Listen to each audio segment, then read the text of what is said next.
Welcome back to another episode of What Are You Made Of with your boy, the unstoppable Mike C-Roc. Thanks for joining us today. Thank you so much for following and for the support that you've given me and the show. Guys, if you want to become unstoppable, go get that Rocket Fuel book, MikeCroc.com/book. Convert setbacks, become unstoppable. The foreword's written by none other than Grant Cardone himself, who talks about the Rocket Fuel law and what that's done for him and his life. And if you're following Grant, you see how he's taken his mission into outer space. So that book again, MikeCroc.com/book. Rocket Fuel. Today, I have Greg and Garrick on the show. They are the founder, CEO, Greg is, and Garrick's the vice president. Yeah, and co-founder. Of a company called SHAiR, which is a luxury car sharing service, which I'll allow them to get into more and describe more because I don't know much about it. I'm going to learn just like you guys.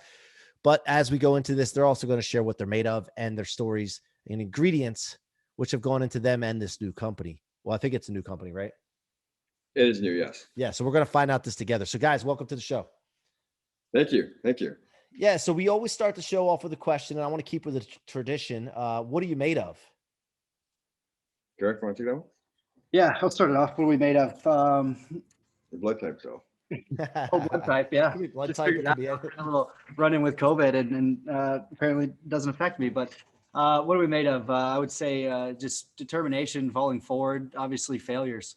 I think that's what any successful story is. It's just one more step forward every time you get pushed down, find a way to get back up. Love it. Greg? Yeah, I think life's about, everybody wants surprises in their life and love the ability to have a new surprise. And then when a problem comes or something that's unexpected shows up, they call it a problem. So I think, in life, everything is unexpected and it's how you deal with it. And I think problems and how you view the problems or and that adversity you have to go through to accomplish the next step and not give up. So adversity is something you want to run towards and not from. And every time you have these new surprises in life and in business, I've learned that the more you get, the stronger you get out of it and the more you learn out of it. So coming from me 5 years ago or 10 years ago to where I am now is it's not about my successes, but it's about how many times I've failed along the way or learned along the way and got back up and kicked ass and made sure that each day that I live, that I embrace change and I embrace pressure, and that pressure is a privilege, and move forward with the challenges that it takes to be a CEO of a company or this day and age, for sure. Love it. So let's talk about this for a second, because I want to go through. I've been talking to my team about this. By the way, I'm in the mortgage business. Since a little bird told me you guys have some possible mortgage experience, or one of you do. Yeah, so I own a mortgage company still. It's called Shop Your Own Mortgage, and it's more of a digital kind of platform where you get verified online, and then you get kind of like the best rates. We don't charge any fees, and we try to find the lender for you without getting solicited and bombarded by different banks and brokers. Gotcha. So you're not necessarily the company itself as far as mortgages goes, actually funding the mortgage and all that. It's more of a broker. Exactly. We don't self-direct any funds, so we're more of like a marketplace location where people can go get verified, get good advice from licensed agents who've been around, been in the industry for 20 years now, and then be able to make good educated decisions on what's best, not so much just interest rate, but what mortgage product is best for your current situation. Love it. And service levels, right? Yeah. So I love that, man. What is it called? ShopRite? Shop Your Own Mortgage. Oh, sorry. Shop Your Own Mortgage. Your Own Mortgage. Check that out, guys. And then hopefully they'll come back to us at Nations Lending. So there you go. Exactly. No, I run a large division.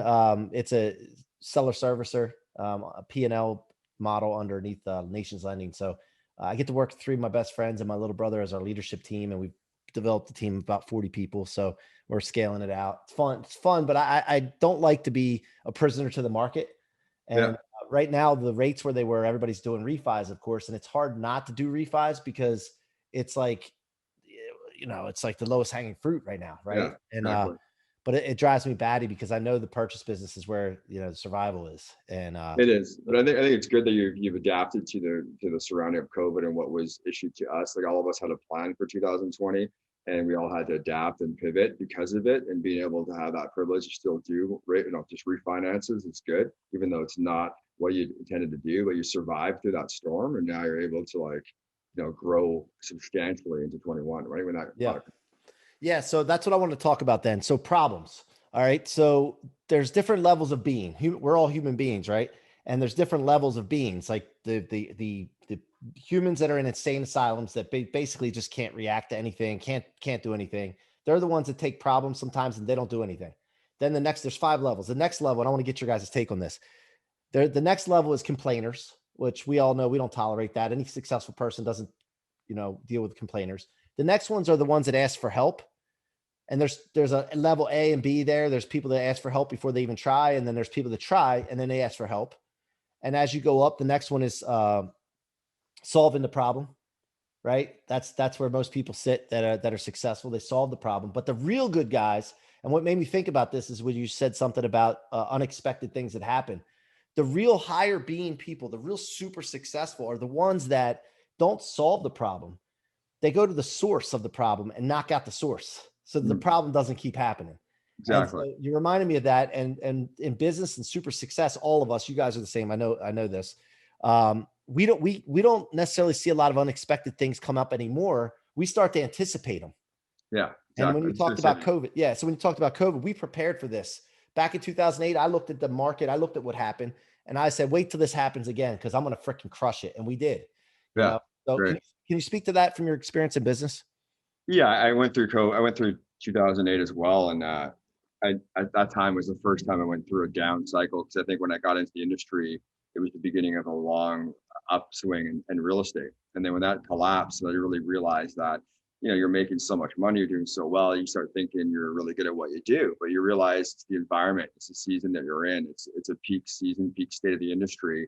And when that industry changes, now it really shows how good you are and what you can do to adapt, and understanding that there's different seasons in industries, and understanding where you fall in that. And there's also, a life cycle with yourself and with your company, with that industry.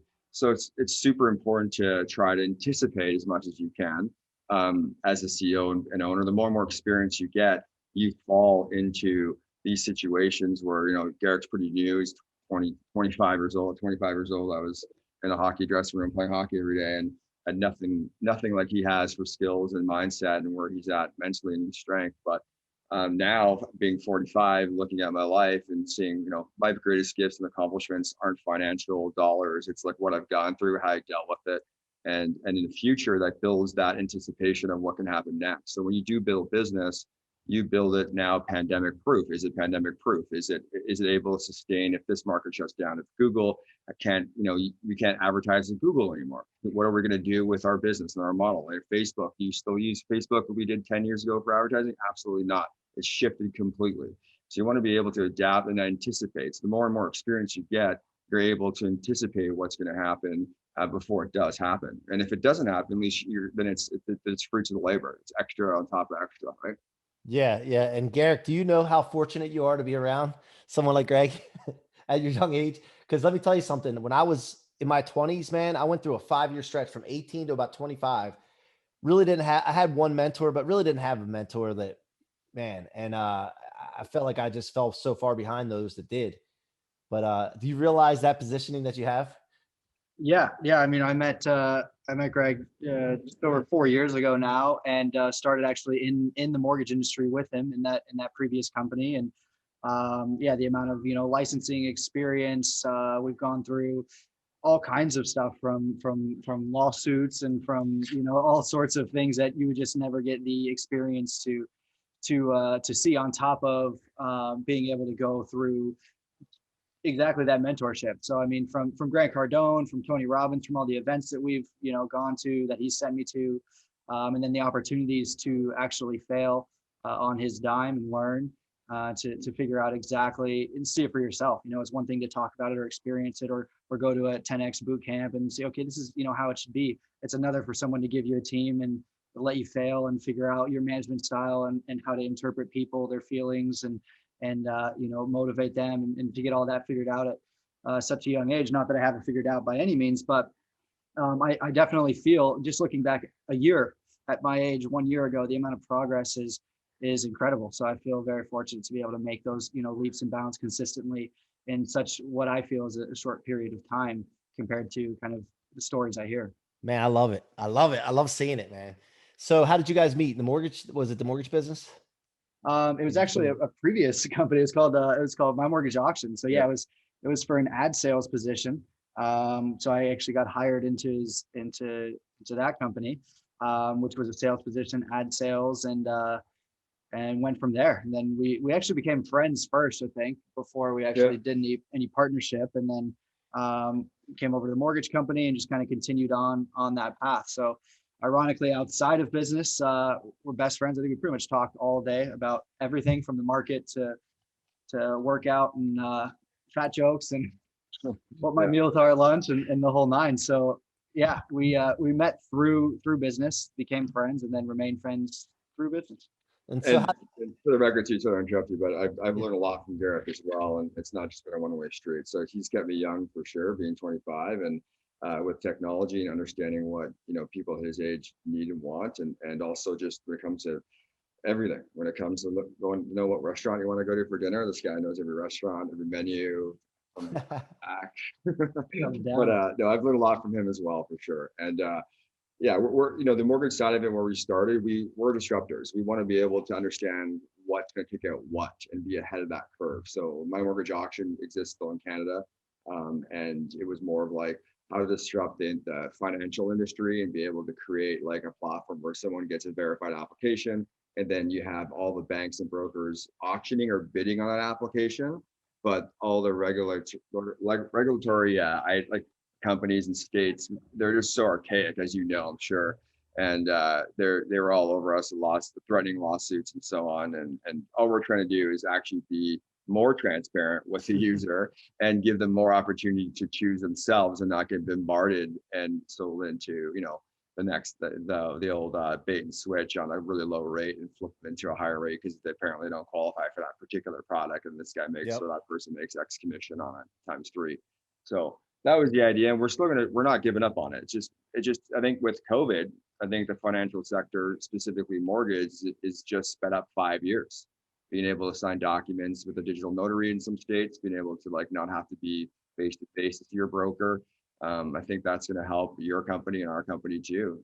So yeah, and we're interested in making sure that we have continuous business from people. So as far as the old bait and switch tactics, man, I mean, it's just like such short-term view when people do that, and it's just that's the different type of people that are in the business, and those people aren't very successful long, obviously. So, all right, tell me about the car business and how this got started.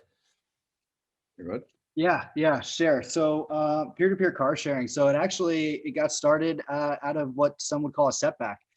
We were here for the mortgage company. We opened an office in California. Neither Greg or I lived in California. I was in Vegas. He was in Canada. So we just signed a lease on a little apartment that was as close to the office building as we can, just walk across the street and get the grind on. And Greg had a car that was staying there. I had a car that was staying there. He was in Canada. I go out to the gym, car stolen. Trying to figure out how this happened. It's a pretty crazy story. And yeah, he actually called me. Tell the story. I'm like, no, come on, there's no way. And I took a picture of the empty spot with my number on it to prove to me that it was actually stolen. What kind of car was it? It was a new Maserati at the time. Yeah.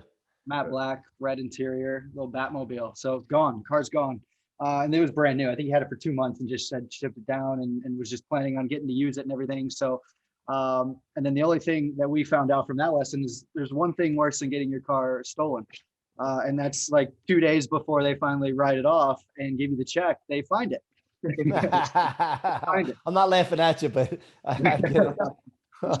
So this thing comes back pretty banged up. Like he goes to shift it in the drive, and then the shifter just comes off, falls off. There's cigarette butts in it, burnt. Like, and I'm pretty meticulous in my vehicles, and this is well before peer-to-peer car sharing was a thing for me. And I know we just buying a car, you're gonna lose 20% value when you walks off. You drive it off the lot, kind of thing, right? And then now this thing's 2 months old, has about 35K US compared to Canadian, so it's like 60 grand Canadian, almost 50 grand Canadian damage. So now you're gonna have this deck on the car, and it's lost. So it's gone down more than half, and instantly, right?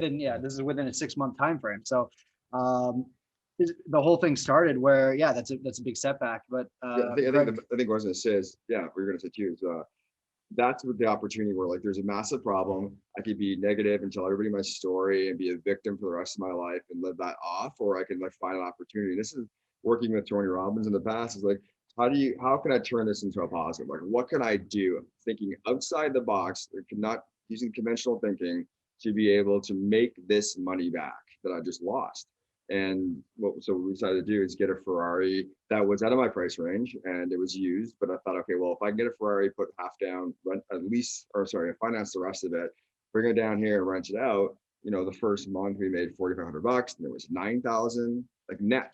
We're like, wow, let's get something else. And there was a G-Wagon. And the next thing you know, we're, 32 cars are up to 30 cars. Yeah. I mean, we tried all sorts of different platforms and kind of got to feel the industry out. And it seemed like there was a huge demand and there was definitely not the supply to meet that demand. We had, the reason we kept getting more and more cars because they were always out. I mean, we've Ubered places owning 10 or 15 cars because they're just gone. Yeah.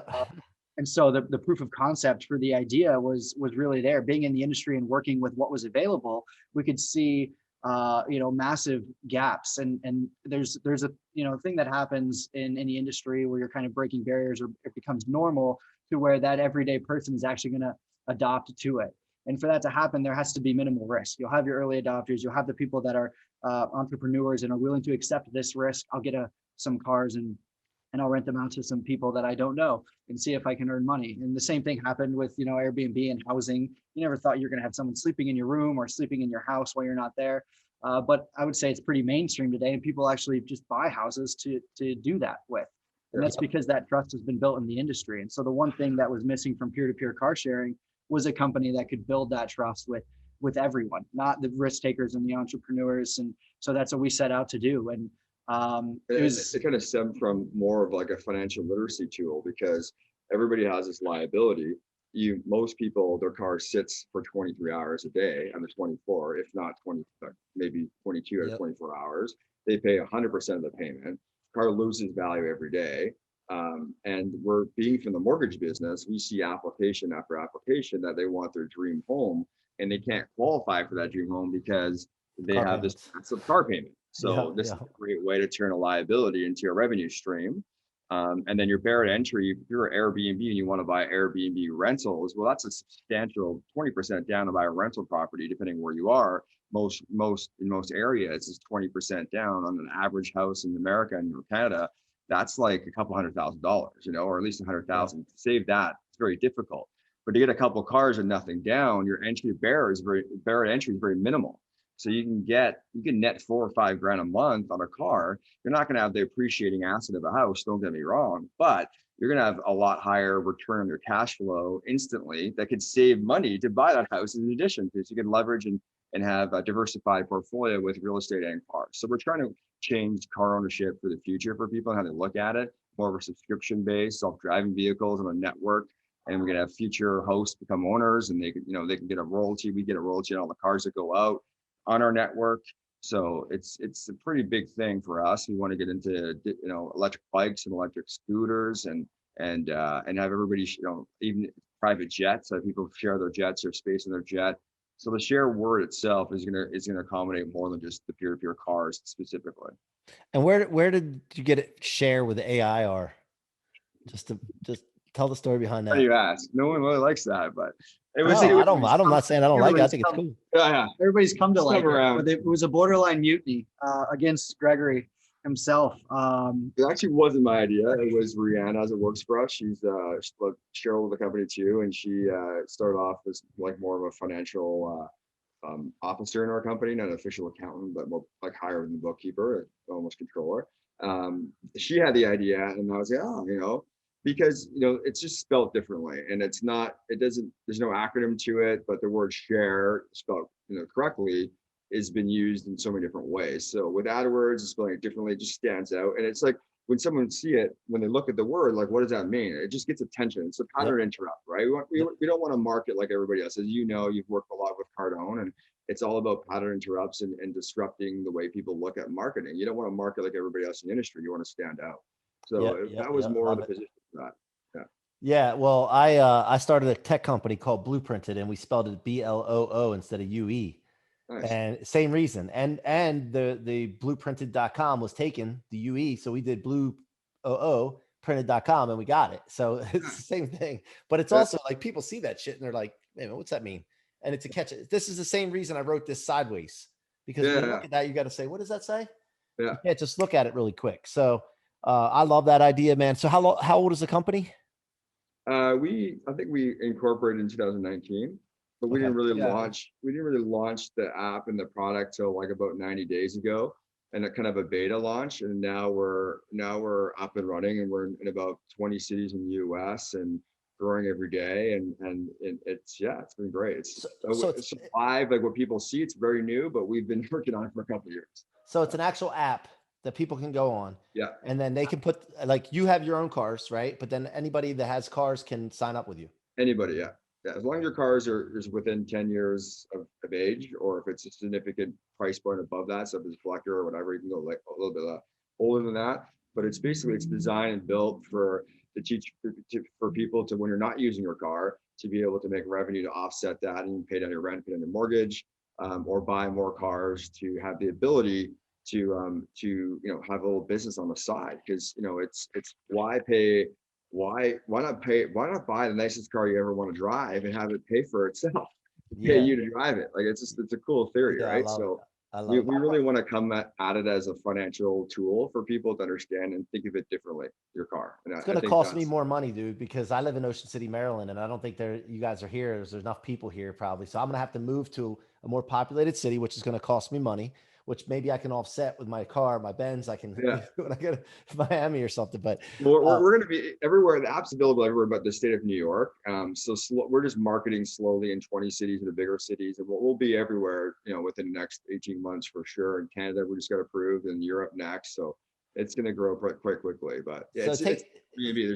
We don't need to have a license for you to download the app where you are today and post your car. And if someone's going from LA, where we are, to Maryland, they might look and see what's available. So you can always post your car. It doesn't cost any money to post it. Gotcha. Okay. So take me through that. So I have a car. I go onto your app, and then basically what happens? I just post a picture of my car. You have requirements? How's it? There's a few, you can walk me through this. Yeah. So you'll come to the app. No entry barrier there. You want to look at the app, see what's available, check pricing, anything like that. If you want to move forward with renting a car, posting your own car, everybody's going to go through a quick authentication, just verifying your identity, making sure you are who you are, that you have a driver's license, that you qualify, for the insurance. And so just to make sure that you're interacting with the right type of person. And if you want to go through post your car, you just need VIN number, some photos of the vehicle. You set the price, set the availability, certain pickup windows that you want to accept. I don't want to do any trips on Friday after 5 o'clock or Monday before 9. Set that availability, and then you forget it until you get a little notification saying, hey, someone's interested in renting your car. Gotcha. And then what happens? I got to take it to them, or how does that work? So you guys work that out. So you'll set an address that's like your home base. So it could be your house, could be a grocery store around the corner. And then you'll say, well, I'm willing to deliver it to these local airports for this price, or I'm not willing to deliver it anywhere.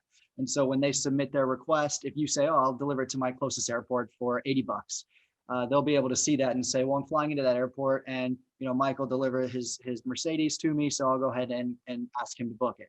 And you can still at that time, decline it or approve it. And there's in-app communication. So if that changes, or you leave it there at some valet system or whatever it is that you guys would like to determine, all that's dynamic. You communicate directly with the user in the app. Love it. 75% of the time they come to us. Like, we're kind of situated between OC's airport, about an hour and a half from San Diego airport, 40 minutes from LAX. So a lot of our people come to our location to get the car. So and if we have to bring it, we charge it. And what we're typically charging is what the Uber is going to be to come back, kind of thing. So. Gotcha. And then other question I had. Oh, do people rate the car owners just like Uber and the drivers too? They have ratings, so you can turn people down if you want. And this one here, so the host will be able to rate you, and you'd be able to rate the host depending on how the car was clean. And if you got the car with an empty tank of gas, like with our cars, you want to make sure everything's like absolutely pristine when you take it out. Car's in great shape.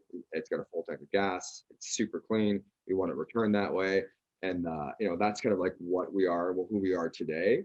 And our next step is creating like packages and subscriptions where you pay like just say $500 a month, And then you can book say you get 10 days of the month where you can have an SUV, and then 10 days a month we can have a Ferrari. And maybe that's 2,000 a month. But if you want just the minimum one, maybe it's just 10 days with a SUV like a Tesla and like a 911.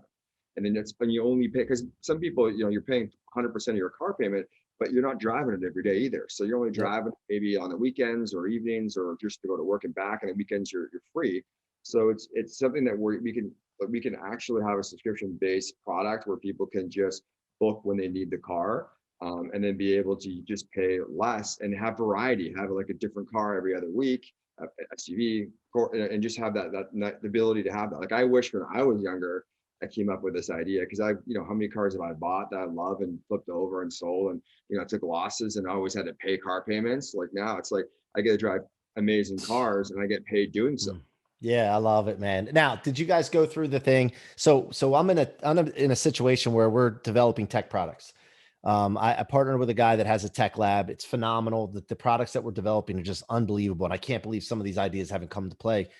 But did you go through the self-doubt at first? Like, well, when people get a good idea, sometimes they're like, same thing with the mortgage company, the mortgage product that you have. You go through it and like, is this really going to work? How come nobody's done this before? There's got to be a reason nobody's done this before. Did you go through that at all? Yeah, I think I go through that on a regular basis. I think Elon Musk's quote about, being an entrepreneur or a business owner, you have to have a high paying threshold. You see all the things that don't work in your company, and you have a filter for just the things that are operating well. And it's hard to see how far you've come when you're always focused that way. And being a CEO and being a vice president, all the stuff that your staff and your team can't answer themselves, is too difficult, goes to you. So you have the most highest level problems always coming to you. So that part of it, when you finish the day and you think about I second guess. I think it's human, but it's like that's the fear part, and that's the part that drives me. I think people have great ideas every day, but why people don't execute, why 99.9% people don't execute their ideas, is because it is absolutely, you need to be a gladiator mentally and physically, and you get knocked down so many times without expecting it. You got to get back up. And you got to stick to what you got to. I always, like, if I look at what my goal is, I know what my goal is, I know what the company's goal is. And every time I have tough days, I think of my 2 kids, and they're looking up at me, to dad as their little superhero. And, and they drive me never to quit. I want them to look at me and be proud of who I am, what I do. And I know nothing that's worth anything is easy to get. So the harder it gets, the closer I'm getting. And that's the way I look at it. And I think that, awesome. This stuff drives me, and I'm getting goosebumps just talking about it, because we've gone through so much stuff, Garrick and I. And to talk to your point about flipping in the beginning, like we had this idea, right? Well, one of the major components to that, one of the biggest things, is insurance. Who's going to insure this? How do you insure these cars? You go post your car on SHAiR right now, you're going to have $1 million policy, a liability policy on your vehicle. There's insurance on every single trip. How are you doing that? You don't know who's going to drive it. How do you trust them? We were told no by countless insurance companies for months, setting up meetings every day, pitching it, trying to create this thing that, really doesn't exist, and being told, no, we don't do that. Nobody does that. It's too risky, too this. And even the company that we ended up, partnering with from Forrester and building our entire policy from scratch had told us no on the initial meeting. And we said, I understand that you've been around for 100+ years and this isn't conventional, but just can you ask somebody else? And it ended up getting in front of the right person, and it was all over it. And we ended up, building a policy from scratch that nobody else has. And that took months. And so during that whole time frame, there was no business yet. So we're already working on building the tech and this idea coming to fruition. But for a while there, it looked like, how are we going to insure this? Like, how is this going to become a reality? Their CEO created an actual whole division just for us. Yeah, dude, listen, even if they did give it a policy, then you got to figure out the economics of it and see if it even makes sense because the policy, the premium might be sky high.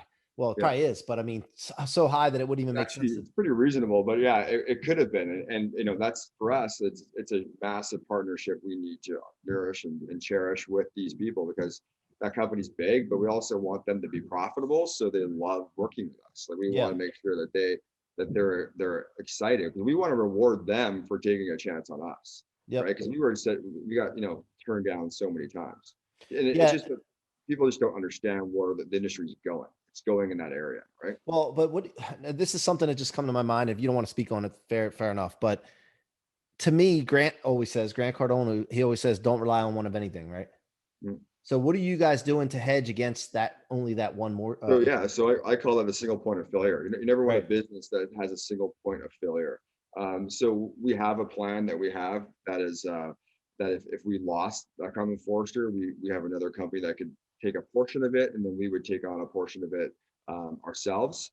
Or and you know, there's steps of us looking for. We have people that are interested in funding our company, and that would be one division. But it's also a very lucrative division too. So in the future, we kind of want to have that ourselves too. Understood. Yeah. Love it. So, we also want to self-lease cars just strictly for peer-to-peer, and have zero down for people that have good credit and have good repayment history.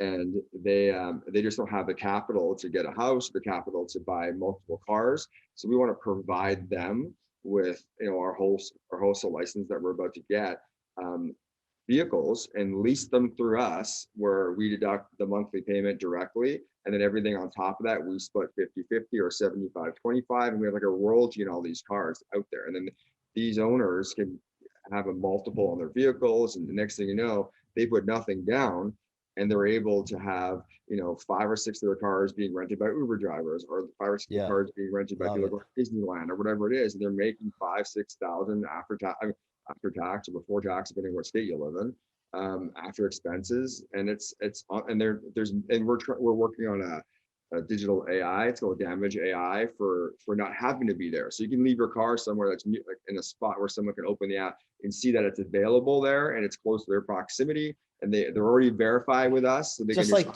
the scooters, just like the bikes and scooters, where they leave them on the street. We just bought 150 electric scooters. So that's our next thing. We're gonna have those in Miami. We're gonna have those in San Diego. No, those are different companies too. He says we means like us leasing cars. SHAiR is not going to actually lease cars out. SHAiR is strictly a platform for you to post your car, but to provide those resources, seeing the gaps in the industry, it's hard to get, you know, more than one car in your name. But you're going to earn revenue off of it. If it's going to offset its payment, you're more likely to pay that car. The old history is, if you have a second car and you lose your job, what are you going to stop paying first? Well, your second car. Not if that second car is bringing you revenue. So utilizing the data and the insight that we're getting from the actual SHAiR platform is inspiring us to create opportunities within the industry to make it more adoptable by an everyday person. Guys, listen, I love hanging out with guys like you. I can't get enough of it. I mean, a lot of times, and no offense to anybody that hears this, that feels this way, if you feel like I'm talking about you, but there's a lot of limited mind and short thinking, short-sighted, small, and it bothers me to hang out with them. So I enjoyed the time with you guys today. One last question. First of all, the best way for my audience to get in touch with you, is it just download the app, or? Yeah. So shareyourcar.com, SHAiR in the App Store, Google Play Store, across all devices, websites. There's 24/7 live chat. Any questions they have, a real person, our staff here in the US, ready to help, ready to answer any questions that they have, knocking down any entry barriers. Awesome. Love it. And last question. You guys can both answer this one. It doesn't matter. I have a law that I created when I wrote the book Rocket Fuel. It's called the Rocket Fuel Law. And it's to turn all setbacks, disappointments, letdowns, difficulties, screw ups by us, stored in your tank instead of your trunk where it weighs you down, and convert it into rocket fuel for your future to become unstoppable. What does that mean to you guys going forward? And we spoke on it a little bit, but just 1 or 2, 3 sentences, what that means to you. Okay. Yeah, I would say it's easy to recognize the low points. It's easy to recognize that you don't feel well. It's easy to recognize when you screwed up. And it's what's harder the easiest thing to do is push that down or let that affect you. And so looking at that, kind of zooming out and just telling yourself, conditioning yourself to default that no to a yes, or that failure to a success, and understanding, instead of looking at it like a failure, learning from it, but learning from it in a way that you're excited for the next one. And then being able to look back on that. And the more that you can condition your mind to realize that every single setback, every single bad day is only there so that you could recognize and propel the better days and the good days, and contribute to society at the highest level, and get that ultimate fulfillment. Great answer. Great answer. You want to add to it, Greg? No, I think that's, you nailed it. I think I think people need to understand that adversity is good. Adversity is that when you get out of your comfort zone, when you're confused and you're about to battle something that's overwhelming, you're going to break through a threshold. So that's the main thing. And one thing that I've learned about being in business and being good at business is that you always want to be giving back and finding cause to be able to contribute to. And contribution is the secret to happiness. We all strive to be wealthy. Wealthy is a different for every human being. So being rich doesn't mean you have a big bank account. You could be rich and have no money in the account. You could be wealthy. Creating wealth is big and it's cool, but it's also great if you're good at it. Contribute back to something else that's going to be more than just you. And I think that's where the happiness is. That's where the fulfillment lies. Is that what you see when you see your contribution, and you see that impacting other lives, other people. And that's where the internal happiness comes from. That's fulfillment. That's happy. So don't chase the money. Chase what you want to do, what you love to do, what your passion is, and then be able to be. And if you're good at it and it works out, make sure you help people along the way. Great answer, guys. I'm rooting for you. Not that you need it, but it's always good to have some encouragement. I want to see big things from you, man. It would be nothing better to see than eventually you exit this for billions and billions and billions and billions of dollars. And I'm going to high five you. So wish you the best for you guys. And thank you for coming on the show today. Thanks for having us. Appreciate it. Yeah, it was awesome. Thanks a lot. You guys have been listening to the What Are You Made Of podcast with your boy, the unstoppable Mike C-Roc. Until next time, be unstoppable.